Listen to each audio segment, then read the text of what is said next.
YCP TDP నేతల మధ్య మాటల యుద్ధం కొనసాగుతోంది. సీఎం జగన్ పై దాడి వెనుక టీడీపీ నేతల హస్తం ఉందంటున్నారు వైసీపీ నేతలు.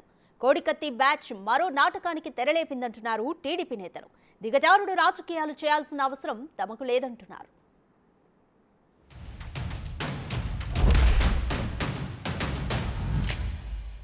ప్లాంట్ ఇది వీళ్ళే టీడీపీ వాళ్ళకు సంబంధించిన వాళ్ళు కానీ ఆ స్కూల్ ఆఫ్ థాట్ వంట పట్టుకునే వాళ్ళు కానీ వాళ్ళ ప్రమేయం వెనక నుంచి ప్రోత్సాహము ఏదో పర్పెట్రేషన్ అది వెనక నుంచి ఉంటుంది. మేము ఉన్నాం, మేము చూసుకుంటాం, మీరు కానివ్వండి అనేవాళ్ళు ఎవరో టీడీపీ నాయకులు ఉండే జరిగి ఉంటుంది అనేది ఖచ్చితంగా చెప్తున్నాము.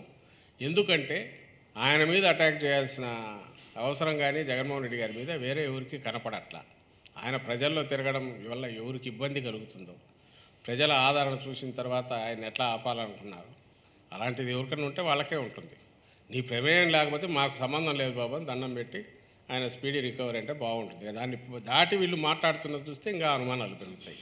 హామ్ జరిగింది, ఆ రోజు ఇంజురీ అయ్యింది, ఈరోజు ఇంజురీ అయ్యింది. ఆ ఇంజురీ అయింది సెన్సిటివ్ పార్ట్స్ దగ్గర అయితే అది నువ్వు కావాలని చేసుకున్నావని నువ్వు 10 సార్లు అని అదే నిజమని చెప్పి ఈరోజు ప్రచారం చేసి ముఖ్యమంత్రి గారి మీద అపనమ్మకం ఏంటంటే కోడికత్తి డ్రామా దగ్గర నుంచి బాబాయ్ గొడ్డలు పెట్టి దగ్గర నుంచి అనేక సందేహాలు ఉన్నాయి. సానుభూతి కోసం ఏదైనా చేస్తాడన్న ఒక ఆలోచన ప్రజల్లో ఉంది. దాన్ని మనం మర్చిపోరాదు. గొడ్డలు వేటిని గుండెపోటుగా చిత్రించడం కోసం ముఖ్యమంత్రి గారు పడ్డ తాపత్రం ఇవాళ వెలుగులోకి వస్తుంది ఎవరు దోషులో. అలాగే కోడికత్తి డ్రామా ఆడితే ఈ రోజు వరకు కూడా సాక్ష్యం చెప్పకుండా అతన్ని జైలు పాలు చేసిన సంఘటన మనం చూసాం.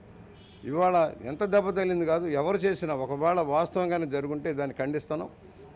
ముఖ్యమంత్రి గారి మీద ఎందుకు అంత కక్షలో ఎవరో వ్యవహరించారో తెలుసుకోవాల్సిన అవసరం ఉంది. కానీ ఎక్కడ ఎందుకు జరిగింది, కరెంటు ఎందుకు అదే సమయంలో పోయింది, మీ సెక్యూరిటీ వాళ్ళంతా కరెంటు పోతే వెంటనే ముఖ్యమంత్రిని ప్రొటెక్ట్ చేయాలి కదా. ఏం చేశారు, గాడిదలు కాశారా? ప్రతిపక్షాల మీద కేసులు పెట్టి మమ్మల్ని జైలుకు పంపిస్తానికి సరదా పడ్డ వాళ్ళు మీ ముఖ్యమంత్రిని మీరు కాపాడుకోలేరా?